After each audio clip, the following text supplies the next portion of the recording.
And Jordan, looks like Caitlin's here as well um, to discuss little neighborhoods and the tax credit piece. And Caitlin, we just made you a co-host, by the way. Great, thank you. Mhm.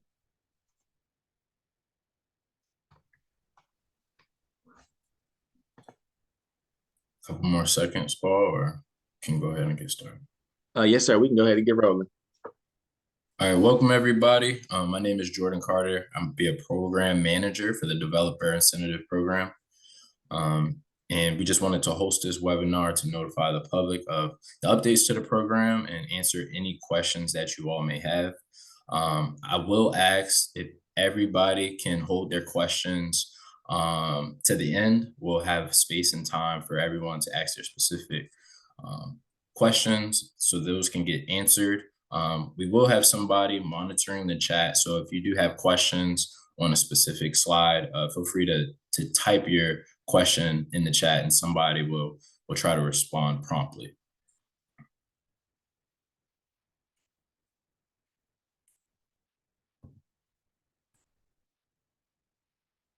So for the Developer Incentive Program, the application portal hasn't officially launched yet, but it is still pending. Right now, DHCD is working with our partner Neighborly to put the finishing touches on the application process so that portal can open up to the public very shortly. And what we will do is we will notify everyone when the official launch date is so that you are prepared to start putting in your applications. There was a pre-proposal conference in September that some of you may have been in attendance for. The point of this webinar is to just update you all on some additional updates and some changes to the overview of the Developer Incentive Program. This application is a rolling basis. So applicants will be able to apply until the funds are depleted. There isn't necessarily a set deadline, but we will be notifying when the application will be closed due to funding being at zero.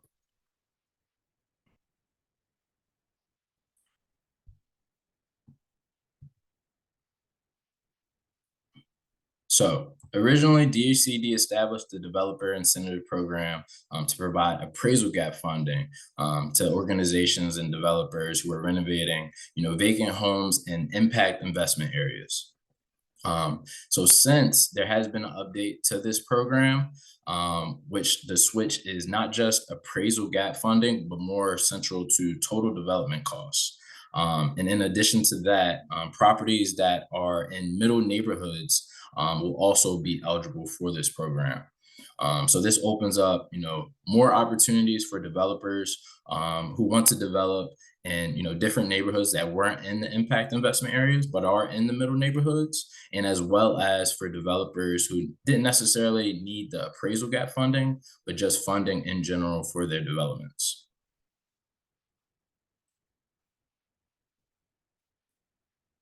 DHCD will be making up to $2.79 million from the American Rescue Plan Act. This is ARPA funding from the federal government.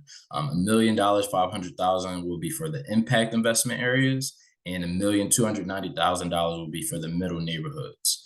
And like I said before, this is for total development costs. This is the overview for the Development Incentive Program. Each project is eligible to receive up to $50,000 in funding per property. And each applicant will be able to submit up to 5 properties, so totaling $250,000 for maximum funding.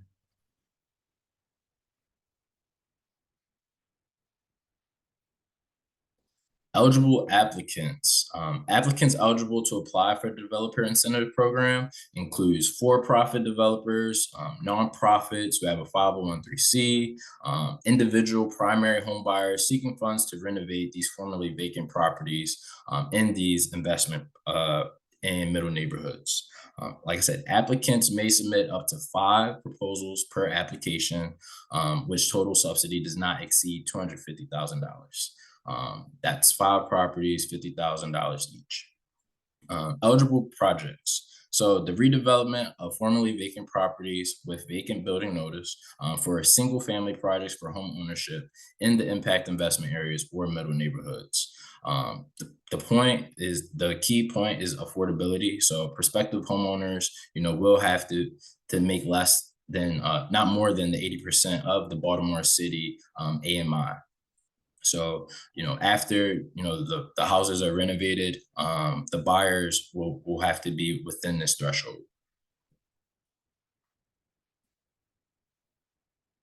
So the projects that this program is not for, right? So non-home ownership projects, it can't be a rental project. It can't be a commercial project. It is for residential properties. Properties outside of the designated impact investment areas or the middle neighborhoods would not be eligible. And properties that do not have a vacant building notice will also be ineligible.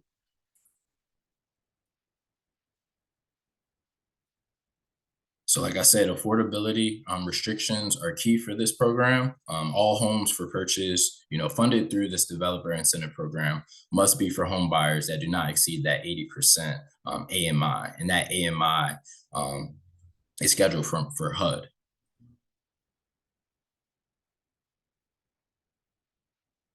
The application process is broken down into 4 parts. We have the application review, which will be done, in the Neighborly portal. Applicants will be applying, electronically on the Neighborly portal. There will be threshold requirements. There's a financial review, and then signed certifications and authorizations. And we'll go into that in these next few slides here.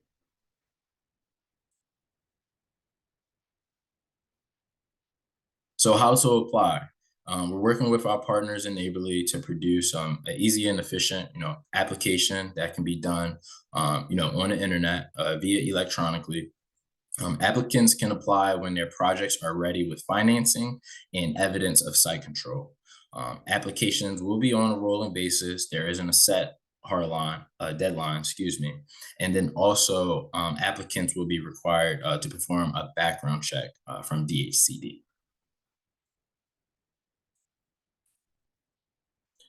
Required documentation includes documentation of all funding sources. You have to show proof of how you're going to fund, each project, how the budget for each project, the scope of work, the project schedule, a marketing plan if you have one, and the vacant property notice to prove that this house was a vacancy. You have to provide evidence of site control or evidence of the ability to acquire the proposed site within 3 months of the funding award. So an examples of site control, could be exclusive negotiating privilege or the contract of sale. Those are documentation showing that you have proof of ownership of the property that you're requesting funding for.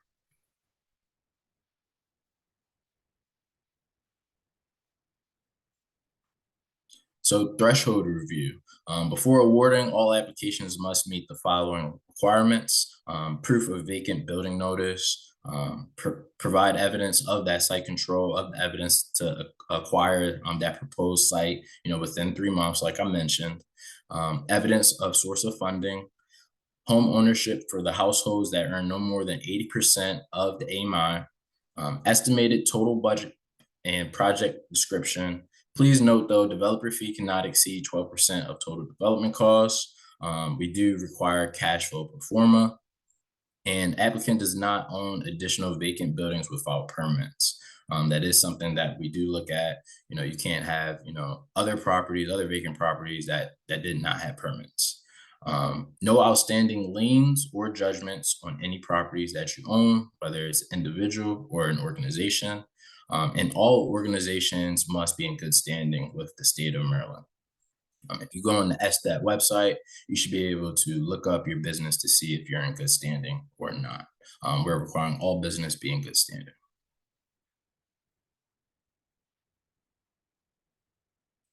So as far as reviewing and awarding the funds, all sellers will be required to show a use and occupancy permit before the final portions of the funds from the grants will be awarded. So you must have that use and occupancy permit so you can get that last portion of funding.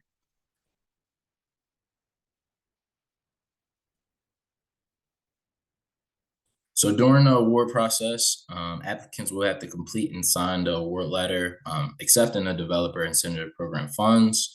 There must be a signed executed grant agreement. You must provide DHCD with income certification, documentation of the prospective home buyers that would be buying the property. Provide DHCD with homeowner closing documentation. Proof of sale to home buyer is an arm's length transaction. Can't be a non-arm's length transaction, like selling to a friend or somebody that you know. The home buyer must provide an affidavit that certifies they will live in a home as a primary residence for a minimum of 5 years. The person that buys this home that you receive funding for, they must be in the property for that 5 years. It must be their primary residence. And then the use of occupancy permit is required.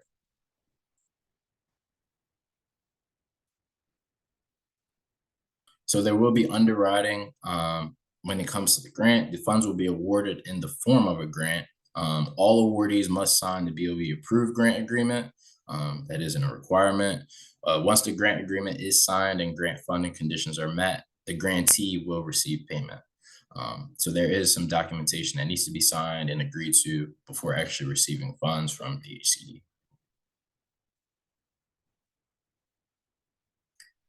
Throughout the process, there is monitoring, compliance, and reporting to make sure requirements are still being met.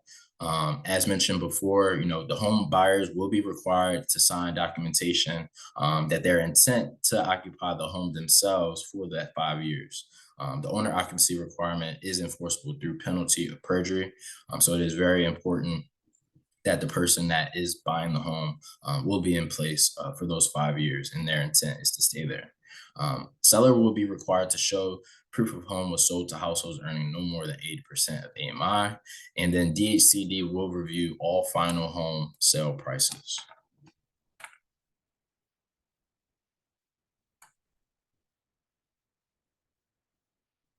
Okay, insurance. There is a list of requirements, documentation that shows that you have the proper insurance. These include directors and officers liability insurance, commercial general liability, blanket crime coverage, automobile coverage. So all these will be required and submitted through the portal to show that you have proof of insurance. One thing to note is that this is on a project basis. So if you're submitting, the 5 projects, all this documentation will cover, each project in itself.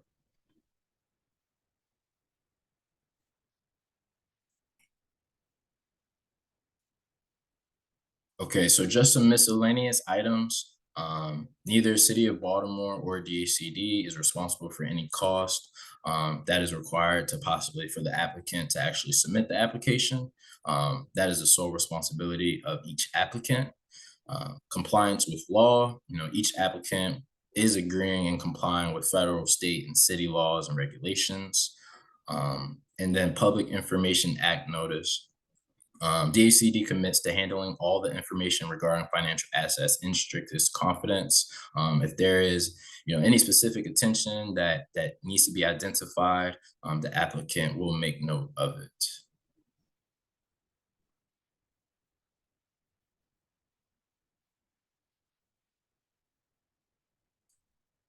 So there is a general email. I see a lot of you all have questions, but as we go through this process, there will be a general email that you can reach out to if you have any questions pertaining to your specific situation, have any technical problems with the Neighborly portal. And that email is right here, the Developer Incentive Program at baltimorecity.gov.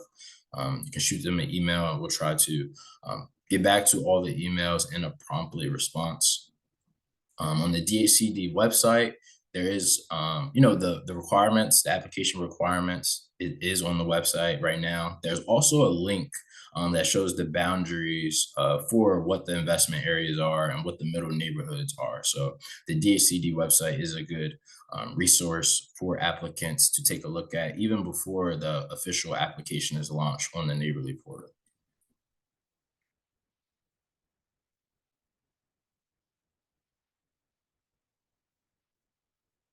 And I believe is Kate here to answer questions in regards to the tax credit. I Um, am. oh, Oh, That was Caitlin. Sorry about sorry, we're going to talk about historic tax credits. Is that what, passing it over to me? Yep. Great. Okay. okay. So I just wanted to make a pitch here at the same time. So all of the many of the properties that can seek this incentive are also can also receive the city historic tax credit, also known as the CHAP tax credit. I recognize a lot of the names in the participants group, so many of you already utilize that tax credit. So this is just to make you aware that you may be able to take advantage of both the incentive as well as the city historic tax credit. I will put some links in the chat for the additional information. This is not a time to really talk about the specifics of that tax credit program, but I will say that it is a 10-year tax credit that the intent is to offset any increase to the property taxes due to the tax credit project. So along with this additional funding that you would receive, the taxes would remain reduced for a 10-year life of a credit versus increasing due to the work that was completed to the building. So I'll put some links in the chat and my contact information as well. So if you have any questions about this or about combining these incentives, I'm happy to answer those.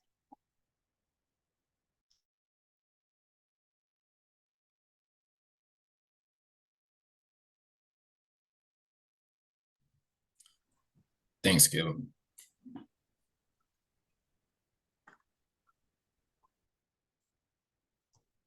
And Jordan, we can start opening them up for questions. I'm in the chat being super active, responding to a lot of you all's great questions. They're coming at me pretty quick, but if you all can raise your hand to be able to, for us to select you to ask us any questions, the time is now. At the same time, I'll still be working here in the chat to answer questions also.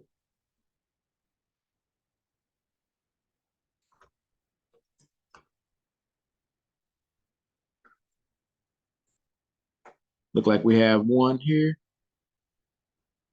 JD Clark. Let me see if I can unmute her.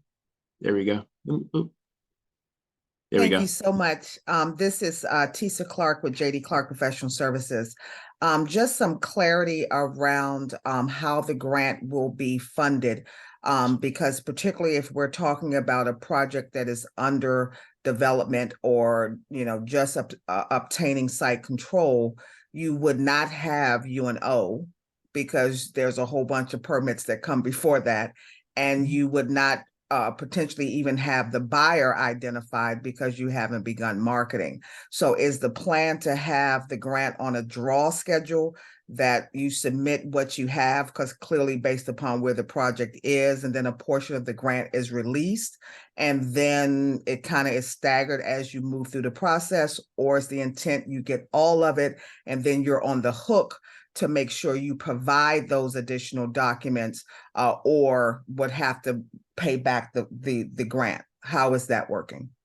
Yeah, so I can answer that. And first off, hey, teacher, Paul, it's been a long time since I think we communicated, but I know we started in that Capital Impact Partners program together. So it's good to see Yes, that you sir. guys work in Baltimore. So to answer your question, so again, once we get the applications, again, they're on a rolling basis. We review them. You have to go through our threshold review process to ensure that you meet all the threshold requirements of the application. And once you are formally made aware that you are awarded for those funds, you can start submitting costs for reimbursement, because these are reimbursement grants that's retroactive based on your award letter. So for DHCD, these are in the form of a grant. So it takes about, after the review, which we're estimating it's going to take about 30 days for us to review applications. And once you are made aware that you're awarded, we have to get the grants formally executed through our BOE process, Board of Estimates, and that could take another 30 to 45 days. But again, at that same time, from the point that you're made aware that you're awarded, on the date of that award letter, you can start sending us documentation based on whatever you put in your budget that the $50,000 will go towards to. and be able to gather the documentation to be ready for reimbursement once the grant is executed. Now, what we will allow, and we talked about it, and I have Kate Edwards on here, the Deputy Commissioner, to be able to provide any additional feedback. But we're looking at you all be able to get some upfront advance funding. So again, if you are requesting funding for this one property that meets the qualifications, $25,000 upfront can be provided to you. And then once you go through the process in the form of reimbursement grant, but once you go through that process and complete the project and you sell in a home to a qualified buyer, you have use of the occupancy permits, we will then release that remaining half, which will be $25,000 to provide towards the end. And all that will be outlined in the grant agreement once you receive it on the conditions precedent section of the grant agreement on how, what the advance amount that you'll get will be, and then what you will need to provide in order to receive that remaining $25,000 of reimbursement costs.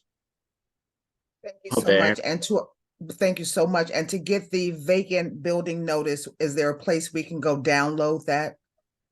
The official Kate, notice? Kate, would you be able to provide any additional feedback on that question? Yeah, I think we will, I know that it would be available through our code enforcement section, but I think we can post when we put up our question and answers, we can post the exact location because I don't have that immediately at hand. Thank you so much. Thank you. Let me see on my screen. I see a Monique Reed. You can unmute. Yes, how you doing? This is You breaking up, sir. yeah, I said, how you doing? This is Monique Reed, significant other.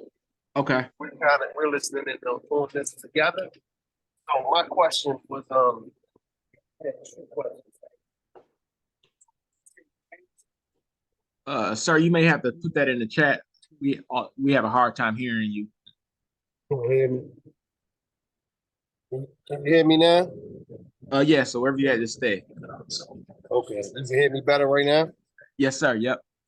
Okay, all right. So my question is, I have two questions. So when you say vacant, are you more or less talking about a house that don't have any occupants, or you're talking about houses that are deemed like vacants, like abandoned, abandoned properties? And then the second question would be, if a house is already owned but need rehabilitation, or want to qualify for the grant and the funding, how would that process go? Okay. So I answer the first question first. So again, if you received a vacant, if this was a property that had a vacant building notice, then yes, you can be able to take part of this program because that is one of the threshold requirements as well as the requirements of the program. You'll need to provide that documentation as proof. So going back to the other question the first question that we had about how to receive that, you'll need to provide that documentation in the application. Now, the second question, are you saying that it's a property that you already have site control of and you just want renovation funding for renovation? Yeah, so if it's already owned, but it needs the rehabilitation part, doesn't have any occupants, how would that go? Because I believe this grant is leaning more towards the trying to get people to own, then rehabilitate once occupant, once occupant is in, then funding is released, right? From Yeah, what I'm listening to. Yeah, so a couple of things here, just want to be clear as well. So, we have the property has to be in an impact investment area or middle neighborhoods. And the easiest way to find that out is that we provide a link in the application to Code Map, which is the city's GIS system where you can filter out, you can type the property address in, filter out, and be able to determine if that property is in either a middle neighborhood or a impact investment area. Now, again, that same site control is one of the requirements like Jordan discussed in the presentation. So again, if you have site control and evidence of that site control, that's great. But then again, also you just need to provide additional information to meet threshold to show that the property was once property that had a vacant building notice. And then again, last but not least, that same property, in order to meet the qualifications of this program, will need to be sold for home ownership. So again, not for tenants, but just so you know, it's for home ownership for households at up to 80% of AMI. That's right. To answer your questions, Mr. Reed, I guess. Yes, yes, very much. Thank you. You're welcome. All right, next question I see is E. Taylor. Go ahead and unmute. Good afternoon. Thank you.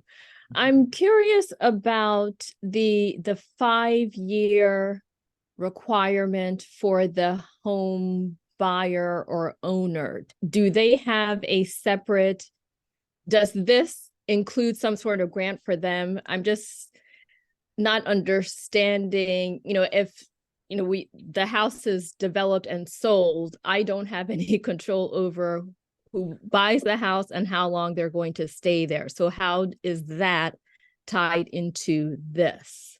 That the home occupant or buyer has to stay for 5 years, and somehow that's tied to this incentive grant.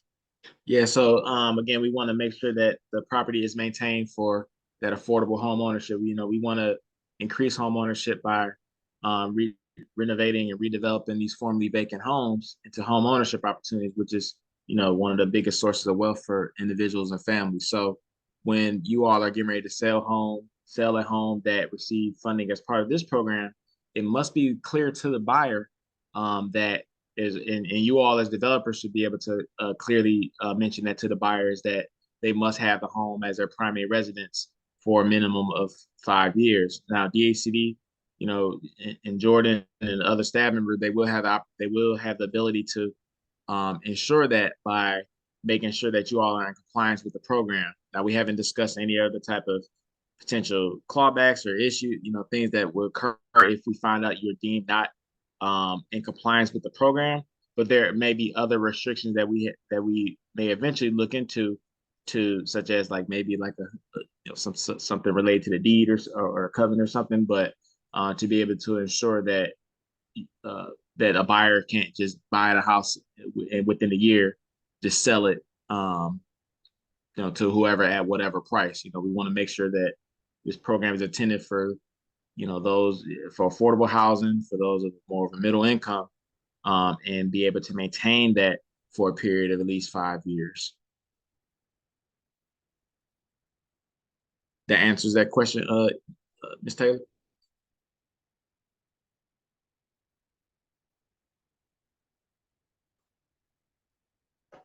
Okay, we'll move on. Andy Frank, I see there was a couple of questions you had in the chat, but go ahead and unmute yourself. Oops, Andy Frank. Yeah, hi. Can you hear me? Thanks. Yeah. Just to reiterate the last question, I'm not clear how the grant could be to the developer, yet the homeowner is the developer would be sort of held accountable for the owners leaving within the 5-year period. I'm not sure how the city would be able to hold the developer accountable for that. Anyway, this is something to look at. The 2 questions I have are, one is and also, Mr. Frank, let me just add one more thing. Remember, these are grants. So again, you as a developer, these grants will be, you all's name, right? You're receiving the funding as the grantee to provide that additional funding for the purpose of this program. So again, like I mentioned earlier, we're relying on the developers too, and that's why we're making it as clear as possible within the application as well as in this presentation that 5 years this home must be, available. Yeah. That primary residence for 5 years for whoever the buyer is. Yeah, I just think there could be more clarity there, because if you're making the grant to the developer sells the home to a homeowner, there's no grant between the developer and homeowner. There's no grant between the city and the homeowner. So if the developer leaves in year 2 and has to pay back 60% of the grant, it's not clear under what agreement they would do that. It just maybe Yeah, I think, bit. so this is Kate.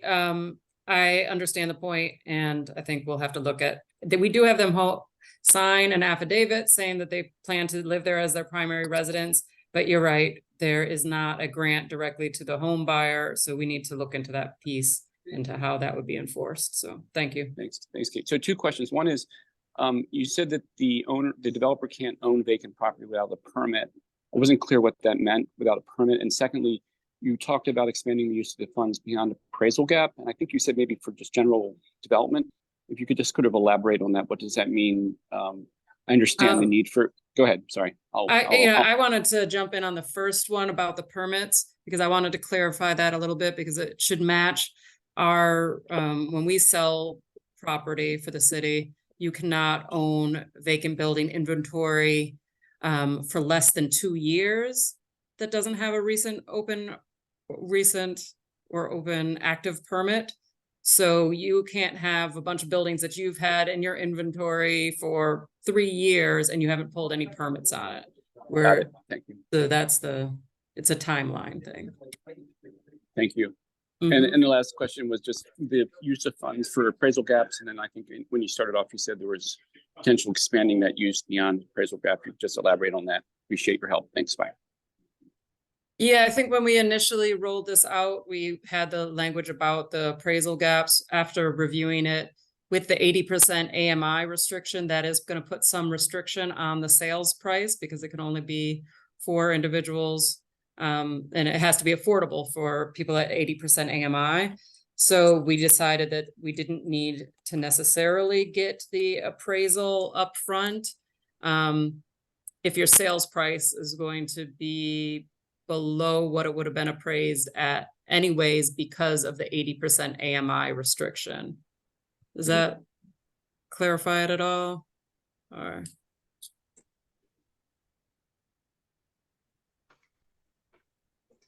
Okay. I guess it does. I'll move on to Kim Lane.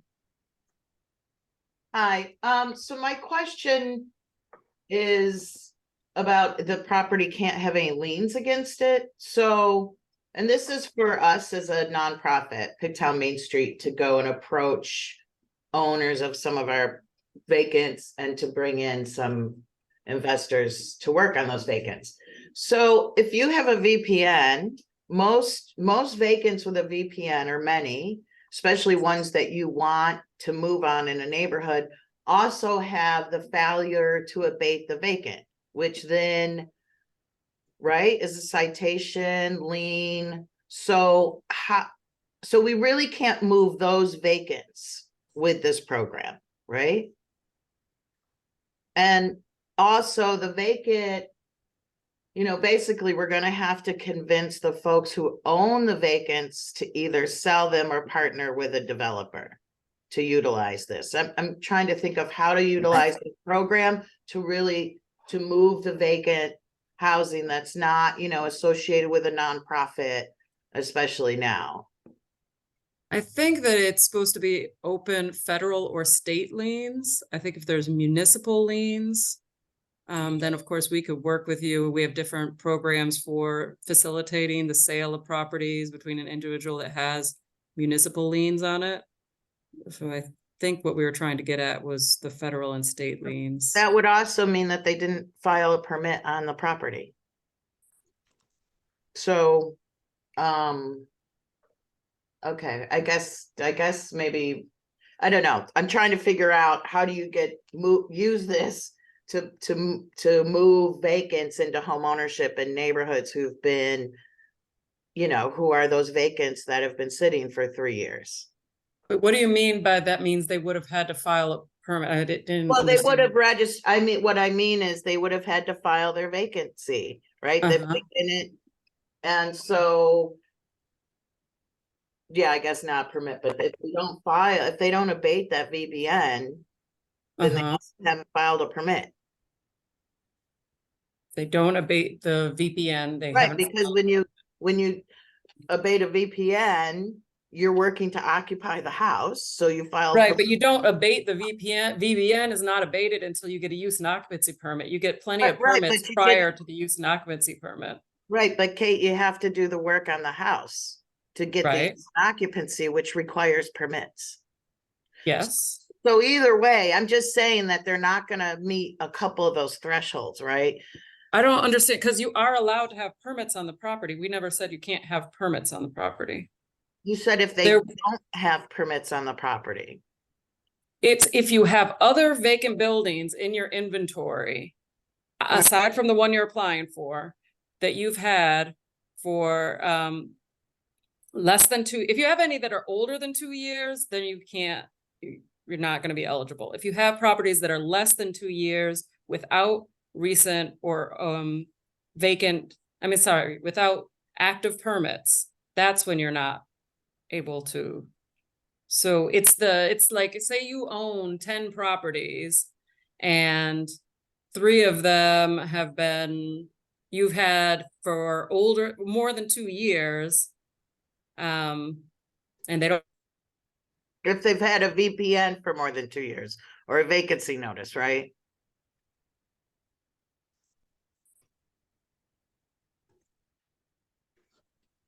I'm sorry, am I cut off?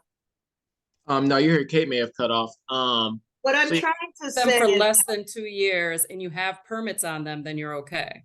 right, but I mean, you know, in the neighborhoods, an LLC may own 3 or 4. They've been vacant, they have been vacant, haven't been vacant. So say it's been less than 2 years, they have these failure to abate VPNs. That means they haven't filed permits. I'm trying to work through kind of the level of detail so that when we're recruiting people into trying to get rid of some of these vacants, that we just have the information. It just sounds Maybe we like- should talk offline so we could understand your concerns a little bit better and see what we can do. Yeah, so Kate, Kelly offered some great insight on this question in the chat. So, you know, as far as clarity, you know, we have here, it says if the property has a VPN, vacant building notice, for more than 2 years, you have not pulled permits on the property, you will not qualify. So again, we don't want to have applicants applying for this program where they have a ton of vacants, where they're just sitting, there haven't been any permits pulled on it. Because again, from us as the funder of this program, we want to make sure whoever we give the money to or funding for this program is able to complete the project for its intention, which is home ownership, as well as the renovation of a formerly vacant property. And when the applicant comes in, they need to have full ownership, right? Not maybe like a letter of intent or anything like that. So an application that goes into great detail on what qualifies as evidence of site control. So take a look at the application. Okay.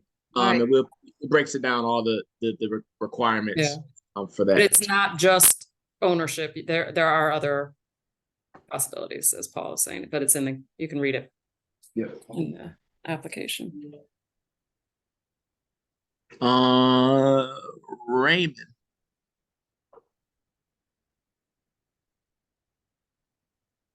Raymond, you can unmute.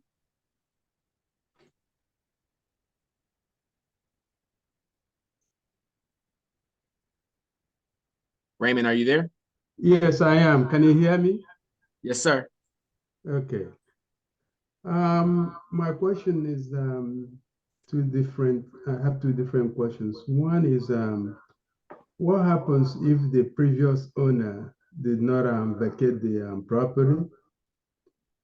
Then the second question is, has there been a situation where after the property is fully renovated and it couldn't sell?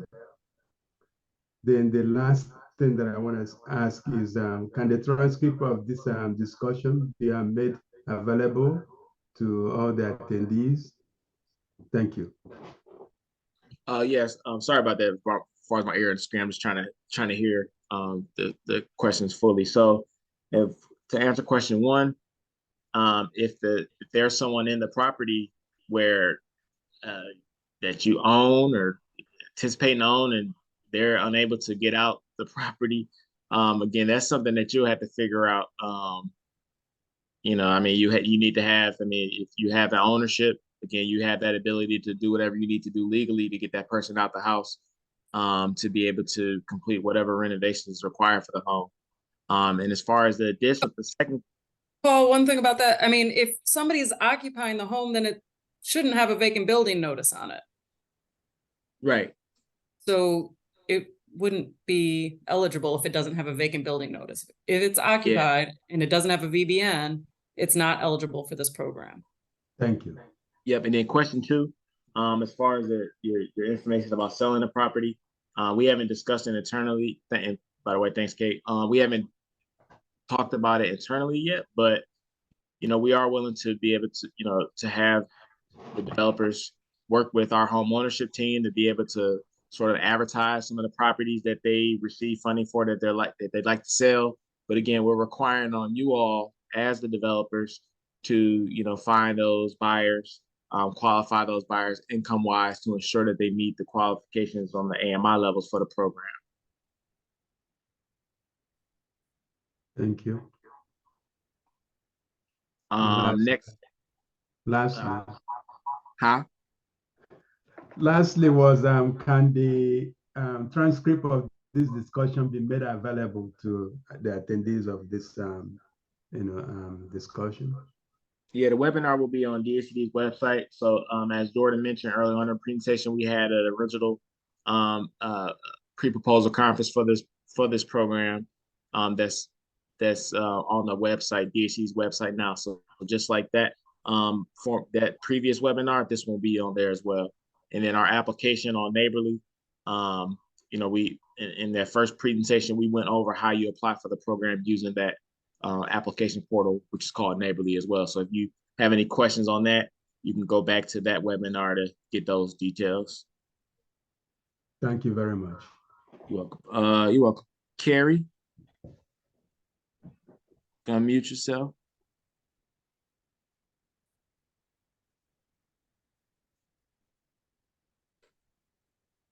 Carrie, you there? You're unmuted.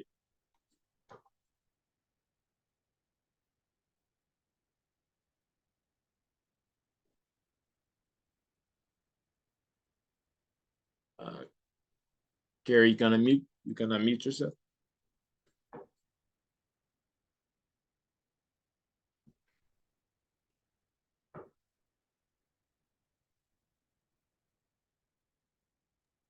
Carrie, you're unmuted. We're just waiting to hear your question. Can you hear me now? Yep. All right, sorry. When in the process is the award letter given? So once we go through the threshold review process, which is outlined in the application, if you do meet that threshold review process, as well as other details that's outlined in the application that you must meet in order to receive the funding, we will review the application thoroughly as a team within DHCD and move forward with the award letter of the actual. So is that once the project has been sold, or is that at the beginning of the project? So it can be at any time of the application. Again, the application goes into detail on what you need to provide in order to meet threshold. Again, like I mentioned earlier, you have to have the evidence of site control, as well as the other threshold criteria requirements. But again, no, so you can be in the middle of the development of the project in order to receive funding. And then also your award letter, like with all our grants or most of them, your award letter is it's retroactive. So basically, once you're made aware that you are awarded for this fund, then from the date of that award letter, you can start compiling documentation to put together to submit reimbursement. Now, these are grants. So after awarding, there still needs to be an execution of the actual grant agreement, because you will be a grantee as a grant recipient. And then, as we also mentioned early on, once the grant is executed through the Board of Estimates, you have that ability to receive an advance advance funding upfront, which we discussed the possibility of 50% upfront. So again, if it's just one house, 25,000. But then as you continue on with the project, complete the project, get the use and occupancy permits, and sell it to a qualified household that meets the whatever AMI level that is at the time of the application, then that's when we'll be able to release the remaining funding for you. But you'll have to submit documentation to show proof that the cost was incurred to be able to receive that reimbursement. Okay, and if we don't sell it to a qualified buyer, then we have to pay back the advance. Well, you correct. Okay. Yeah, correct. All right. Thank you. Mm-hmm. Jonathan Lee, can I mute? Good afternoon, everybody. It looks like my question is not quite as relevant. We were trying to understand exactly how the appraisal gap was calculated, but it sounds like now, because since the funds are going to be applied to total development costs, it won't be a determining factor as whether there's an appraisal gap or not. Is that correct? Yes, sir. Perfect. Khalil? Yes, good afternoon. Thank you. I recognize that the sales price is determined by the HUD index, state of Maryland. My question is, what is the equation that uses the data on that HUD index form to determine what that maximum sales price is? Yeah, so as we all talked about before, Khalil, you, myself, and Kate, I think we talked about a week ago, but this would be good for those who are participating on this as well. We have that information available. We will make that information available as applications come our way on what the based on the current AMI levels at 80%, what those sale prices will be. Kate, did you want to add any additional details to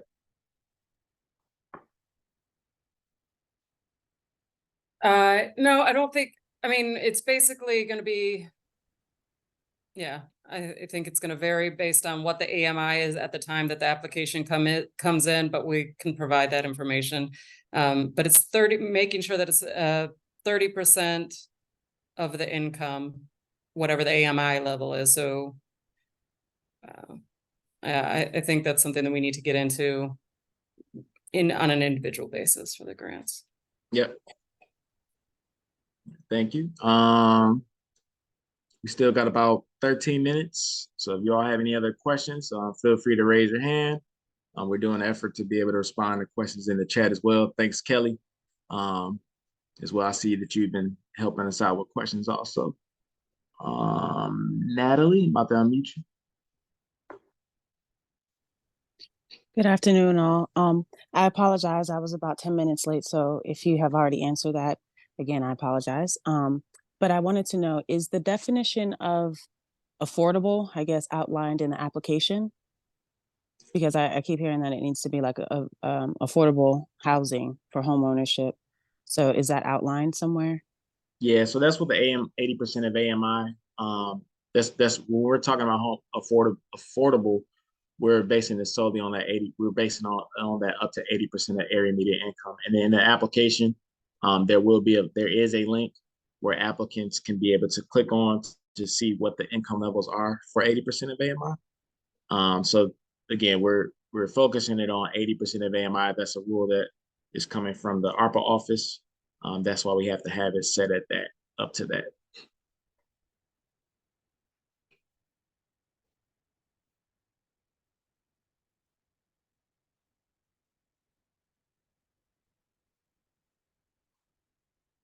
All right. Any other questions?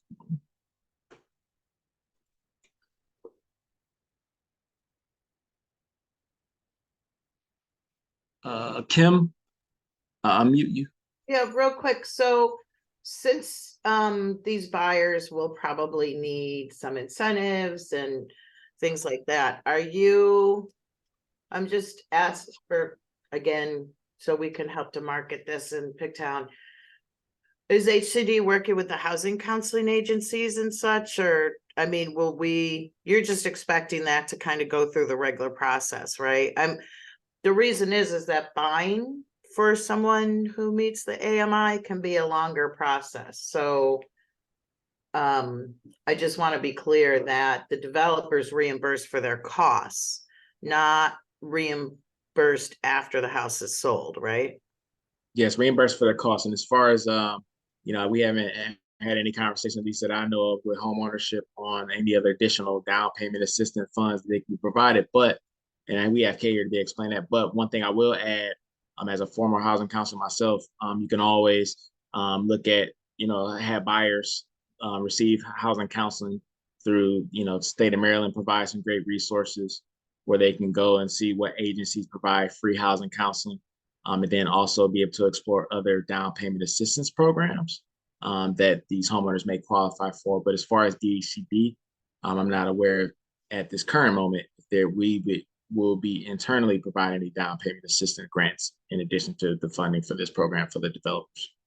Well, I would just add that we do have, under our home ownership and housing preservation division, there are some home buyer incentives, and the buyers could be eligible for those if they're at 80% AMI and below, and if they're available at the time that they purchase. So it's not that they cannot seek that funding.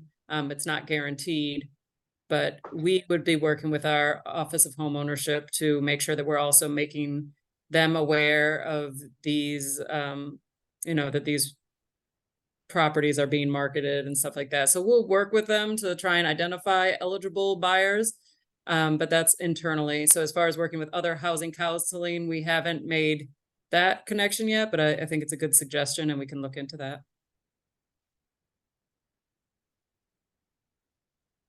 All right, Kimberly Harrell. Thank you. Quick question. Is it possible to purchase a house like tomorrow or next week, or do you have to own the house as a developer? Now. Yeah, so again, this is a rolling application. So again, it's unlike a lot of our programs where we have deadlines for the application that, that folks may, must follow before the application closes. So with this being the rolling application, again, looking at that threshold review requirements of the program, site control is one of the requirements of it, as well as whatever, all the other items that are listed on the threshold review section of the application. So again, using that scenario that you just explained, it must be a property that, again, that's in the middle neighborhoods, impact investment area, has or have a vacant building notice. But again, we will review applications as they are received to determine their eligibility. Understood. Oh. Thank you so much. You're welcome. Marcy Jackson, you're ready to you can unmute. Hey, I was curious. I was looking in the chat and it was saying a question says properties must be sold to the homeowner. Someone had asked a question about rental. I wanted to know if you could just kind of expand upon that, but I see you may have answered properties must be sold to homeowner. And I just wanted to get an idea if the homeowner was to use the property for something other than home use. Just for living. Is it up to them to use the property as they want, since it's in the zone is up for mixed use? No, you mean if they're planning to use it for commercial use rather than living in it? Yes. No. Right. They're going to have to sign an affidavit saying that they plan to use it as their primary residence. Okay. Thank you. Yeah. And I see Jimmy had the same question and Jordan answered that in the chat. Thanks, Jordan. Timothy Wilcox. I'll unmute you. Hey, how's it going? Can you hear me okay? Yes, sir. Yep. Nice picture, by the way. Thanks. I realize I need to update that. It's old. Let's see. So got a question. So I was looking at the website, the DHC website, and it says the developer incentive program is to provide funding to organizations, nonprofits, and single family primary homeowners who are in the process of completing extensive renovation on formerly vacant homes. So I have a home right now that I own in the middle of the process of it's vacant. I've gotten the notices for it. We're getting close to completion here. And we tend to use it as our primary residence. And so I'm wondering if, as a homeowner, if this is something that I could apply for, because it states homeowners, and I'll continue to own the home. Yes. Yes, you can if it's in the impact investment area or middle neighborhood. Yep, it's in the middle neighborhood. I was just looking at that to make sure. So okay. And I guess also you would have to be at 80% AMI and below. Okay, yeah, I'll have to look at that to see where we're at on that scale. Okay, and then the other question, I don't remember if I've read it or not. When is this planning to open for applications? Jordan, you want to answer that one?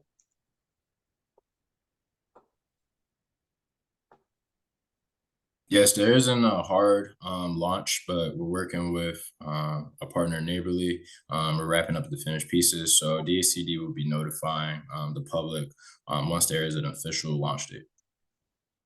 Okay, so do you foresee like in the next month, in spring, just kind of guessing, because this house that we have that we're renovating will probably be UNO permit inspection ready in like the next month. And so I'm just wondering if it's worthwhile for me to hold It off. should be within the next So- month. That's our goal for sure. Okay.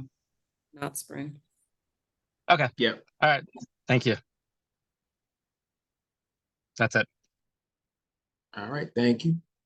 Some people, it looks like you may have not released your hand, even after I answered the question. So, if you want to add your question in the chat, you can do that. But next person I'm gonna hit is Jonathan Lee. Unmute Jonathan Lee.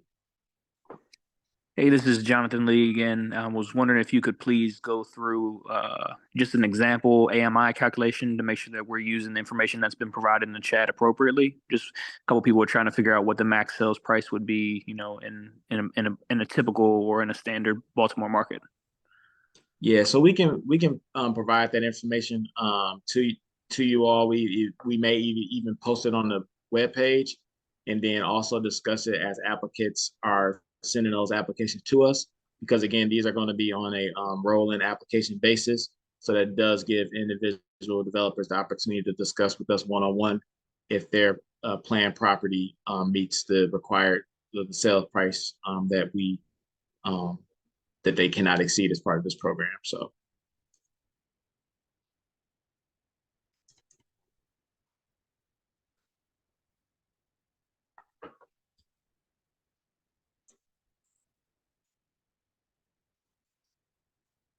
All right, looks like that may be it. We got 3 minutes. Michael Hunter. Paul, I think there's a very important question in the chat about the vacancy to value booster. And if you get the booster for a property, can you also get the 50,000 incentive? Yes. Yes, you can. Thanks, Kate. Michael Hunter looks like you came back. You can unmute yourself. You can. Michael. Going once, going twice. Marilyn Wilson. Mr. Hunter said in the chat he's been trying to unmute. Mr. Hunter, can you put your question in the chat?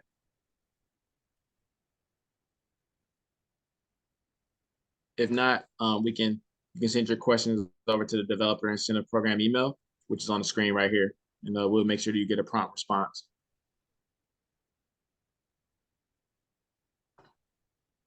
Same goes for everyone else that has any other questions.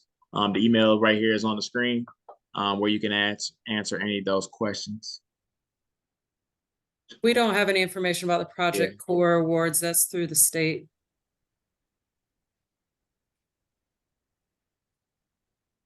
All right. Marilyn Wilson, this will probably be the last question. Did you ask your question already? I still see your hand up, and I just want to make sure that we get you before we close out.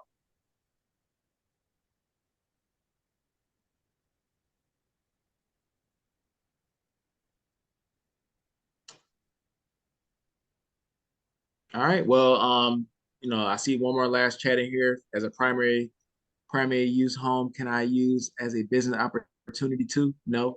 This must be a primary residence.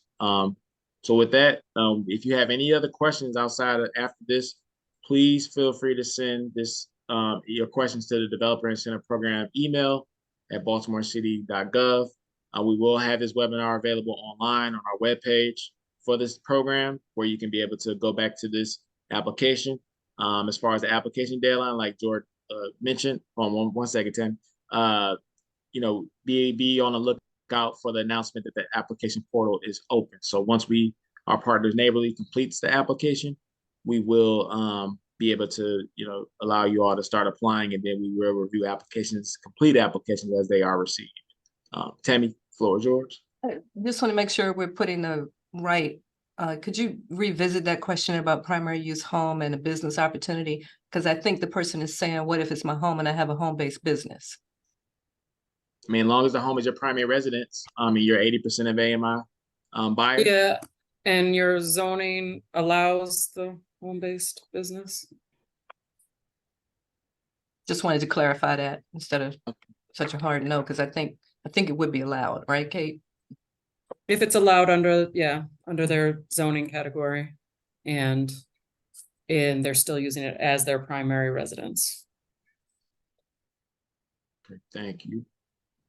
All right, well, thank you all. Jordan, you want to close us out? Yes, thank you all for joining this webinar. Look forward to working with you all. If you have any questions, feel free to email the General Developer Incentive Program email, and we will get back to you. Hope you all have enjoyed the rest of your day. All right, take care, everyone.